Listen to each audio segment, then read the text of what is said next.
محمد کو بھیجا کاہے کے لیے؟ غلبہ دین کے لیے صلی اللہ علیہ وسلم. اور بھیجا کن کے لیے؟ تمام انسانوں کے لیے. کیا نتیجہ نکلتا ہے منطق سے؟ محمد الرسول اللہ صلی اللہ علیہ وسلم کا مقصد بعثت مکمل اسی وقت ہوگا جب پورے عالم انسانیت پر اللہ کا دین غالب آ جائے. ورنہ بات وہی ہے جو اقبال کا شعر سنا چکا ہوں، وقت فرصت ہے کہاں کام ابھی باقی ہے، نور توحید کا اتمام ابھی باقی ہے. لیکن یہ کہ اگر اللہ نے واقعی بھیجا محمد کو دین کے غلبے کے لیے صلی اللہ علیہ وسلم، اور اگر بھیجا ہے پوری نوع انسانی کے لیے، تو ناممکن ہے کہ یہ دنیا ختم ہو جائے اس سے پہلے کہ محمد الرسول اللہ کا مقصد بعثت مکمل ہو. یہودی چاہتے ہیں کہ اللہ کے نور کو اپنے منہ کی پھونکوں سے بجھا دیں. تاریخی اعتبار سے سب سے پہلے چلیے اس ماحول میں جب یہ آیات نازل ہوئی ہیں، اس وقت اگرچہ اسلام کی مخالفت میں دو گروہ تھے جو سرگرم تھے. ایک مشرکین عرب جن کے سر خیل تھے مشرکین مکہ، اور دوسرے یہودی. چنانچہ یہی بات ہے جو سورہ مائدہ میں فرمائی گئی، لَتَجِدَنَّ أَشَدَّ النَّاسِ عَدَاوَةً لِلَّذِينَ آمَنُوا الْيَهُودَ وَالَّذِينَ أَشْرَكُوا. تم پاؤ گے کہ اہل ایمان سے دشمنی میں شدید ترین تمام انسانوں میں یہودی ہیں اور مشرک ہیں. مکے کے مشرک یا جزیرہ نما عرب کے مشرک اس وقت جن کے سر خیل تھے، جن کے لیے قرآن مجید میں سورہ توبہ میں ائمہ کا لفظ آیا ہے، فَقَاتِلُوا أَئِمَّةَ الْكُفْرِ. ایک طرف وہ تھے جو شدید مخالف اور دوسری طرف یہودی، لیکن ان دونوں کی مخالفت کے انداز میں فرق تھا. یہ نوٹ کرنا چاہتا ہوں میں آج، اچھی طرح سمجھ لیجئے. پہلا فرق یہ تھا کہ مشرکین عرب سامنے سے وار کرتے تھے جمع مردی کے ساتھ. ان کے مقابلے میں ان کی مخالفت میں کمینگی نہیں تھی.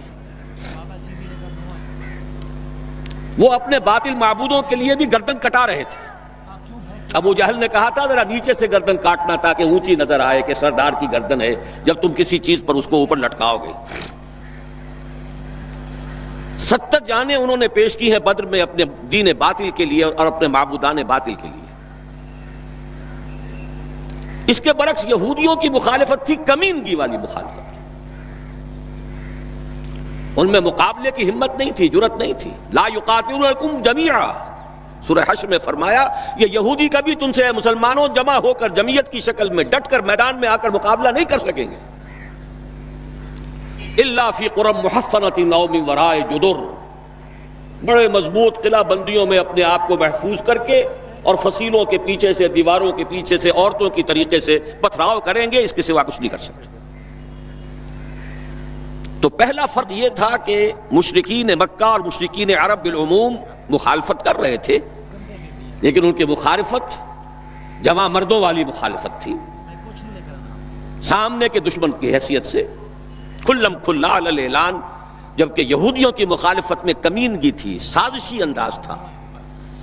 خود لڑنے کی بجائے دوسروں کو ابھار ابھار کر لاتے تھے. اور دوسرا بڑا فرق کیا تھا؟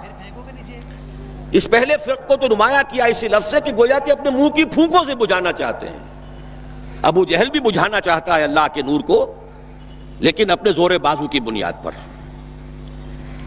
اور یہ لوگ کردار کے اعتبار سے اتنے گر چکے ہیں کہ زور بازو کی بنیاد پر نہیں، منہ کی پھونکوں سے بجھانا چاہتے ہیں. بہترین تعبیر کی ہے اس کی مولانا ظفر علی خان نے کہ نور خدا ہے کفر کی حرکت پہ خندہ زن، پھونکوں سے یہ چراغ بجھایا نہ جائے گا. دوسرا فرق یہ تھا کہ اگرچہ مشرکین میں بھی ایسے لوگ تھے جو پہچان چکے تھے کہ محمد اللہ کے رسول ہیں، سچے ہیں، صادق ہیں، لیکن وہ استثنائی معاملات تھے، وہ غافل تھے. قرآن مجید میں بار بار ان کے کفر کے لیے ایک توجیہ پیش کی گئی ہے کہ ان کے پاس کوئی رسول آیا ہی نہیں. ان کے لیے رسالت اور نبوت بڑی ایک عجیب سی شے تھی. وہ چیزیں ان کے ذہن سے بالکل خارج ہو چکی تھی. لیکن یہود کا معاملہ اس کے برعکس تھا، وہ 100% پہچانتے تھے محمد رسول اللہ کو صلی اللہ علیہ وسلم، بالخصوص ان کے علماء، یعرفونہ کما یعرفون ابناہم، پہچانتے ہیں اسے جیسے کہ اپنے بیٹوں کو پہچانتے ہیں، علی وجہ البصیرت، وہ کسی مغالطے میں نہیں تھے، پوری ڈٹائی کے ساتھ پہچانتے ہوئے۔ آپ کو تو معلوم ہے کہ حضور صلی اللہ علیہ وسلم کی جو نشانیاں ہیں ان کا تو معاملہ بہت آگے کی بات ہے۔ حضور کے ادنا رفقا کا معاملہ کیا تھا کہ حضرت عمر رضی اللہ تعالیٰ عنہ کے بارے میں پوری ان کی صفات ان کے ہاں موجود تھیں، اور عیسائی علماء نے ان کے ساتھ ٹیلی کر کے ہی حضرت عمر کو سامنے کھڑے ہو کے دیکھ کر اور پھر جو ہے یروشلم کا قبضہ دیا تھا کہ ہاں یہ وہی درویش بادشاہ ہے جس کا ذکر موجود ہے ہماری کتابوں میں کہ یروشلم اس کے ہاتھوں فتح ہوگا۔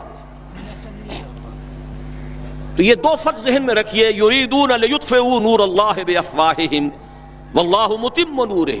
دوسری بات جو سوچنے کی ہے اس آیت میں کہ نور اللہ سے مراد کیا ہے؟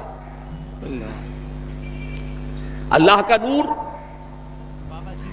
ایک اعتبار سے ذہن منتقل ہوتا ہے قرآن حکیم کی طرف۔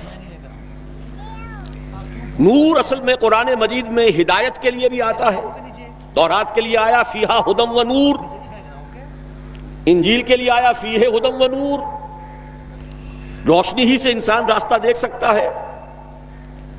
الہدیٰ قرآن حکیم، ہدایت کاملہ، اس کے لیے خاص طور پر لفظ آیا ہے۔ سورہ تغابن میں فرمایا فآمنوا باللہ ورسولہ والنور الذی انزلنا واللہ بما تعملون خبیر۔ ایک مفہوم تو یہ ممکن ہے قرآن مجید کے اس اصول کے تحت کہ القرآن یفسر بعضہ بعضا،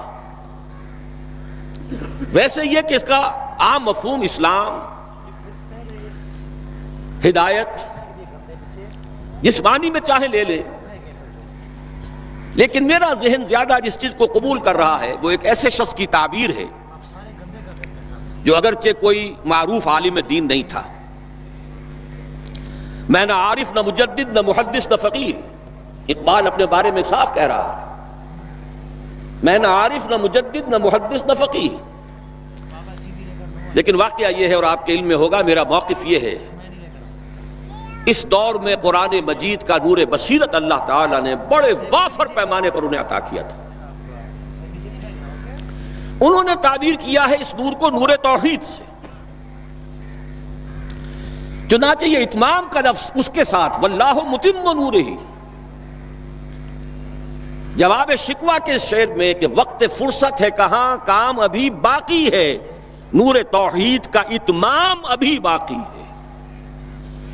واللہ متم نورہ ویابی اللہ الا ان یتم نورہ، یہ بھی نوٹ کر لیجئے، عربی زبان میں شدید تاکید کرنی ہو تو اس میں فاعل کی شکل میں لایا جاتا ہے، واللہ یتم نورہ بھی ہو سکتا تھا، نہیں واللہ متم نورہ، کر کے رہے گا۔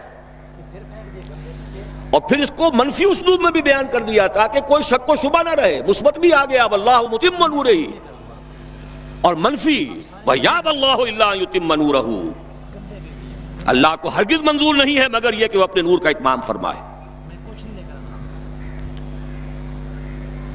وقت فرصت ہے کہاں، کام ابھی باقی ہے، نور توحید کا اتمام ابھی باقی ہے۔ میں چونکہ یہاں اسی تعبیر کو اختیار کر رہا ہوں، اس کے اعتبار سے ایک سوال پیدا ہوتا ہے، کیا نور توحید کسی بھی اعتبار سے نامکمل تھا، ناقص تھا، جس کے اتمام اور تکمیل کی ضرورت تھی؟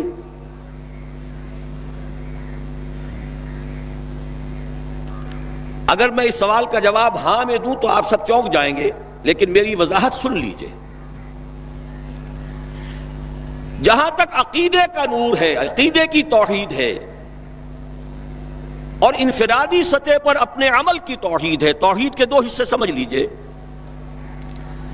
ایک توحید ہے عقیدے کی توحید، اللہ کو ایک ماننا، ایک جاننا، اس کی صفات میں، اس کی ذات میں کسی کو اس کا ساجی، ہمسر، برابر، ہم پلہ، کفر، ند، ضد نہ سمجھنا۔ ایک عمل کی توحید ہے کہ ایک ہی اللہ کے مطیع فرمان ہو جانا، ہما تن، ہما وقت، ہما وجوہ، مخلصین لہ الدین، یہ عملی توحید ہے۔ تو عقیدے کی توحید اور انفرادی سطح پر عمل کی توحید ہر دور میں مکمل رہی. حضرت آدم کی بھی مکمل تھی، حضرت نوح کی بھی مکمل تھی، تمام انبیاء کرام کی مکمل تھی. نہ ان کی عقیدے کی توحید میں کوئی کسر ہو سکتی تھی، نہ انفرادی سطح پر عمل کی توحید. لیکن ایک توحید ہے اجتماعی سطح پر عمل کی توحید. پورے نظام زندگی کا اللہ کے حکم کے تابع ہو جانا، یہ ابھی مکمل ہونا تھا، اس کی تکمیل ہونی تھی. افراد موحد تھے اپنی زندگیوں میں بھی، اپنے عقیدے میں بھی. نظام جیسا آج آپ غور کیجئے، بڑے بڑے فن خواہ موحد موجود ہیں ہمارے ہاں. فن خواہ سمجھتے ہیں اپنے آپ کو کہ معلوم ہوتا ہے شرک ہمارے قریب بھی نہیں آ سکتا. اجتماعی سطح پر ہم سب مشرک ہیں، پوری قوم مشرک ہے، مشرکانہ نظام ہے. جب تک وہ یکون الدین کلہ للہ نہیں ہوتا یہ نظام مشرکانہ ہے، قانون اللہ کا نہیں ہے. آپ کی عدالتوں میں اللہ کے حکم کی کوئی حیثیت نہیں ہے، آپ کی منڈیوں میں اور بازاروں میں اللہ کا حکم نہیں چلتا ہے. معلوم یہ ہوا کہ ایک ہے اجتماعی توحید. کچھ مواقع ضرور آئے ہیں تاریخ انسانی میں جبکہ اجتماعی توحید بھی ہوئی. حکومت قائم ہوئی حضرت داؤد کی اور حضرت سلیمان کی، وہ اجتماعی توحید کی تھی. لیکن ایک بات نوٹ کر لیجئے گا، یہ میرا اصل میں کل کی تقریر کا موضوع ہے. یہ کام تاریخ انسانی میں صرف ایک مرتبہ ہوا ہے کہ ایک فرد واحد اپنی دعوت کا آغاز کرے اور تمام مراحل سے گزار کر اپنی اس دعوت اور تحریک کو اور توحید کامل تک معاشرے کو پہنچا دے. یہ اس سے پہلے کبھی نہیں ہوا. حضرت داؤد کو تو راہ چلتے حکومت مل گئی تھی، جنگ تو ہو رہی تھی حضرت طالوت اور جالوت کی. وہ تو ایک گڈریا اپنا گوپیا لے کر آ گیا ہے وقت پر اتفاقاً، اور اس گوپیے کی جو پتھر تھا وہ جالوت کے آنکھوں کے اس کی زرہ میں جو سوراخ تھا اس میں سے ہو کر اس کے بھیجے میں گزر گیا، مارا گیا، حکومت مل گئی. کیا حضرت داؤد ایک داعی کی حیثیت سے سامنے آئے تھے؟ کیا انہوں نے اپنی کوئی جماعت بنائی تھی؟ کیا ان مراحل سے گزرے تھے؟ قطعاً نہیں. صرف ایک مرتبہ ہوا ہے تاریخ انسانی میں، اور وہ محمد الرسول اللہ صلی اللہ علیہ وسلم. فرد واحد سے بات شروع کر کے یہ جو آتا ہے خطبات جمعہ میں آپ سنتے وحد اللہ، توحید باب تفصیل سے، اور اپنی توحید کو خالص کرو اور خالص کرو اور خالص کرو اور خالص کرو، شرک سے اسے ہر اعتبار سے پاک کر دو. یہ تو پوری زندگی کا لائف لانگ ایفرٹ ہے. آخری امتحان توحید کا جو لیا ہے ابراہیم کے رب نے. دیکھیں اس بوڑھے کے دل میں کہیں اپنے بیٹے کی، اکلوتے بیٹے کی محبت تو ہم سے زیادہ نہیں ہو گئی. کیسے کیسے امتحانات سے گزر چکا وہ بوڑھا، کیسے کیسے امتحانات. لیکن آخری امتحان دعائیں مانگ مانگ کر بیٹا لیا تھا. فلما بلغ معه السعی، اور جب اب ذرا ہاتھ بٹانے کے قابل ہوا، کہیں اس کی محبت ہماری محبت سے زائد تو نہیں ہو گئی. انی ارا فی المنام انی اذبحک فانظر ماذا تری. اسی لیے جو آتا ہے قرآن مجید میں بار بار حضرت ابراہیم کے لیے آخری سند کے الفاظ آتے ہیں وما کان من المشرکین، شرک کے ہر شائبے سے پاک. تو یہ توحید عملی اجتماعی سطح پر ہونی باقی تھی. اس کا تعلق ہے اگلی آیت سے. یہ کب ہوگی؟ هو الذی ارسل رسولہ بالہدی ودین الحق لیظہرہ علی الدین کلہ ولو کرہ المشرکون. اللہ نے اپنے ان آخری رسول کو محمد صلی اللہ علیہ وسلم کو تو بھیجا ہی ہے الہدا، وہ دین حق اور الہدا اور دین حق دے کر تاکہ غالب کریں. جب تک دین غالب نہیں توحید ناقص ہے. عقیدے کی توحید ہو سکتا ہے کہ ہو، انفرادی سطح پر بھی ہو سکتا ہے ایک آدمی جہاں جہاں بھی اللہ کا حکم مان سکتا ہو مان رہا ہو.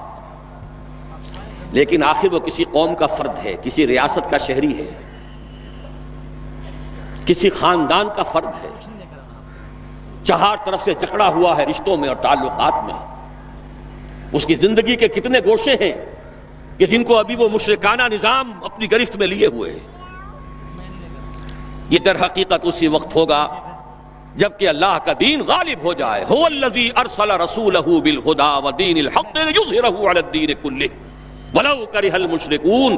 مشرک تو کبھی پسند نہیں کریں گے۔ یہاں ذرا شرک کو سمجھ لیجئے، یہ شرک صرف عقیدے کا نہیں۔ آج کا سب سے بڑا شرک کیا ہے؟ اللہ کا اللہ کو دو، ریاست کا ریاست کو دو۔ یہ سیکولر نظام ہے، یہاں پر جو ہے حاکمیت عوام چلے گی۔ جاؤ مسجدوں میں اللہ کا حکم